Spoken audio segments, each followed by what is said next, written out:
Hola amigos, yo soy Luis y esto es Solo for Players. Hoy os traigo un vídeo un poquito especial, muy diferente de lo que solemos traer. Hoy vamos a ver toda la historia de una partida del Dragon Age Origins, todas las decisiones, todos los eventos, todo lo que ha ocurrido, una partida completa desde el principio hasta el final, pero en un vídeo resumido de menos de 10 minutos gracias a una herramienta que se llama Dragon Age Keep. Gente, vamos a empezar.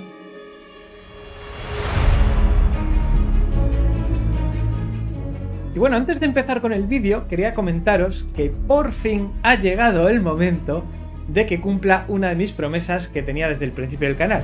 Y es que mañana va a empezar una serie nueva en el canal con el Dragon Age 2. Para los que no conozcan el canal, el año pasado ya jugamos una partida completa del Dragon Age Origins con una elfa, pícara urbana, con 2 dagas, ¿vale? Que se llama Katiana.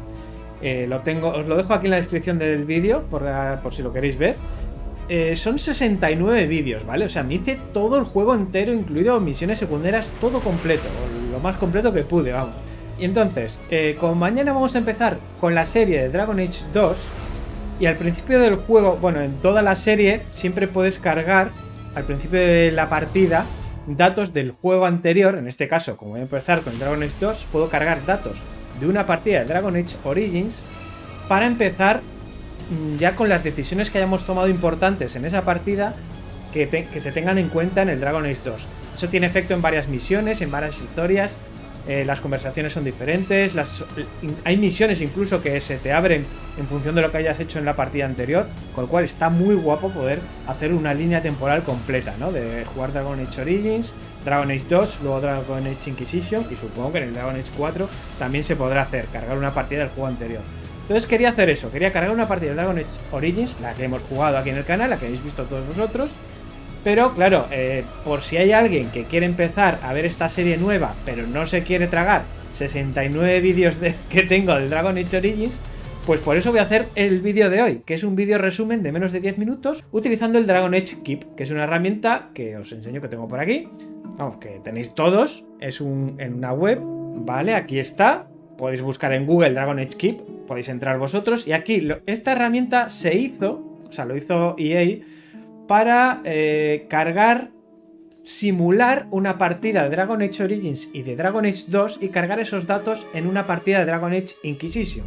Entonces, nosotros aquí podemos hacer como que hemos jugado al Dragon Age Origins y hacer como que hemos jugado al Dragon Age 2 sin llegar a jugarlo, para poder cargar esas decisiones, esos eventos, como si lo hubiésemos jugado.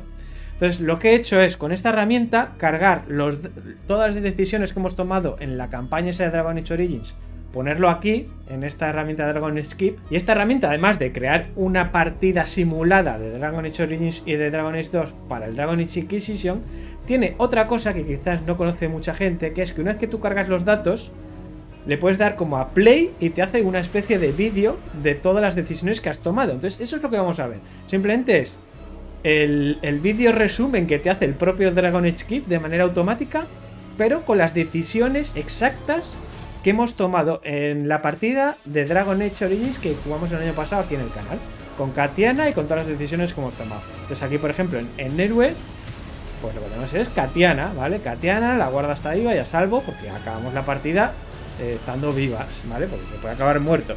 Entonces, bueno, todas las decisiones que hemos tomado están aquí puestas, que me ha llevado su rato, la verdad, porque son muchas.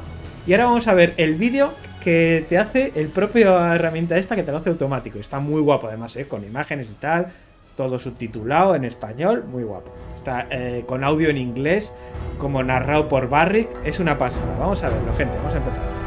If you believe the stories, mankind's pride gave rise to the Darkspawn. Countless in number and toxic to all life, Darkspawns search endlessly for an archdemon. When they find one, Darkspawn armies surge up from their corrupt barrows beneath the ground, and a blight begins. Grey Wardens are the only warriors capable of destroying an archdemon, and history always honors the one who sacrifices all to kill the beast. In the fifth blight, the Warden was the hero of Ferelden, an elf raised in the Denerim's close-knit, impoverished alienage. The unlikely hero joined in a fight for elven rights, drawing the wrath of Denerim's nobility. Duncan, a Grey Warden, pressed the young elf into the Warden's service to escape. The allied Ferelden and Grey Warden forces met in Ostagar, where King Kaelin's armies and a host of Wardens gathered, ready to destroy the Darkspawn. But valor turned to despair as Loghain betrayed his king. Kaelin's forces were slaughtered, and the South was lost.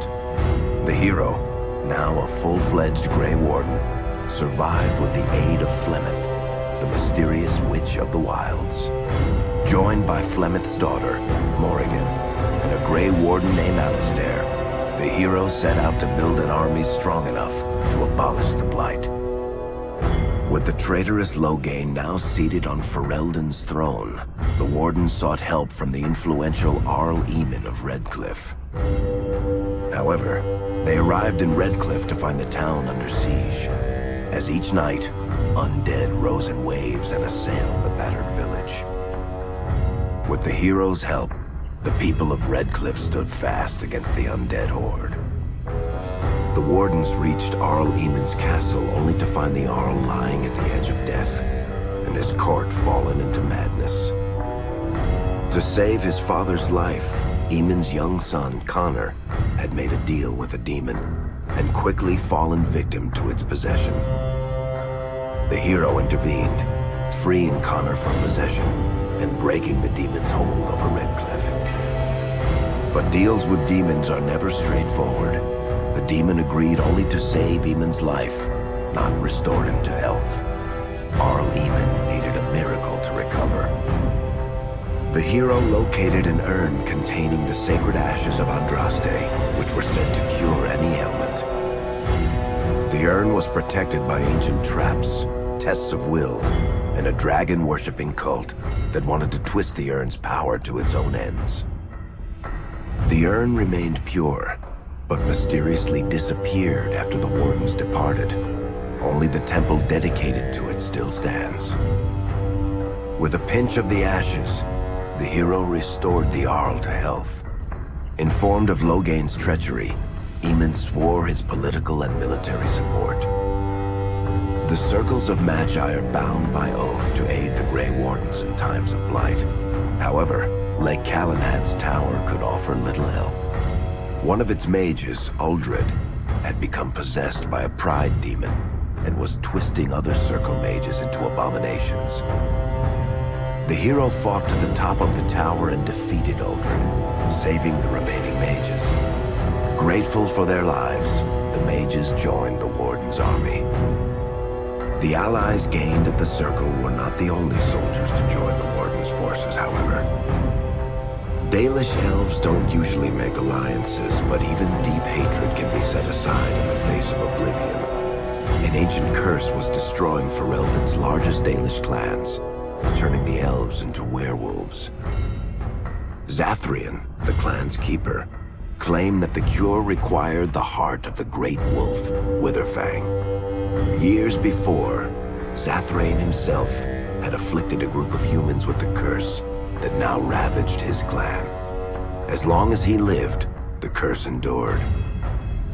The hero freed the werewolves from the long-standing curse, and the Dalish joined the Warden's forces.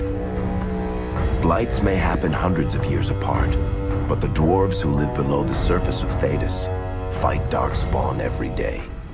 No one is better schooled in battling Darkspawn than the warriors of Orzammar, except perhaps their allies of old, the Grey Wardens. The hero arrived in Orzammar in the wake of King Endrin's death to find political factions fighting for control of the dwarven capital. Only the vote of a venerated paragon could break the deadlock to elect a ruler, and order the dwarves to honor their Grey Warden treaty and join the battle against the New Blight. The hero set off to find a paragon named Branka, who had disappeared into the Deep Roads in search of a legendary artifact, the Anvil of the Void, created by the renowned smith Caridin to forge mighty war golems. With Branka's help, the hero restored the Anvil of the Void, and a small army of powerful golems joined the Warden's forces. The hero emerged from the Deep Roads with a master-forged crown to bestow the Paragon's favor upon whichever rival candidate would be crowned king. Balin, the youngest son of King Endrin, who was suspected of foul play, or Haramont, the aging traditionalist backed by the Dwarven Assembly. Balin followed his father to the throne. He leads with a ruthless but progressive hand, seeking to re-establish ties to the surface kingdoms. With Jordan's strength now bolstering the Warden's army, the hero had to deal with Loghain, so Ferelden could stand unified against the Darkspawn, before the Blight swallowed the world. The kingdom of Ferelden stood divided. While some nobles supported Loghain's regency, others condemned his inaction against the Darkspawn. Civil war brewed, and Arl Eamon called a landsmeet in hopes of curtailing the conflict and removing Loghain from the throne. Loghain was found guilty of treason, and the hero carried out his execution in Denerim's palace. As the Warden's united army massed in Redcliffe, the Darkspawn overran Denerim, laying siege to Ferelden's capital city. The hero's army fought valiantly through Denerim and broke the Darkspawn siege. On Fort Dracon's highest tower, the hero's strongest allies fought alongside the Warden in a final heroic battle against the massive Archdemon. The Archdemon was killed without the sacrifice of a Grey Warden's life. With no Archdemon to lead them, the Darkspawn scattered. Most fled underground, still teeming in number and always seeking a new Archdemon to awaken.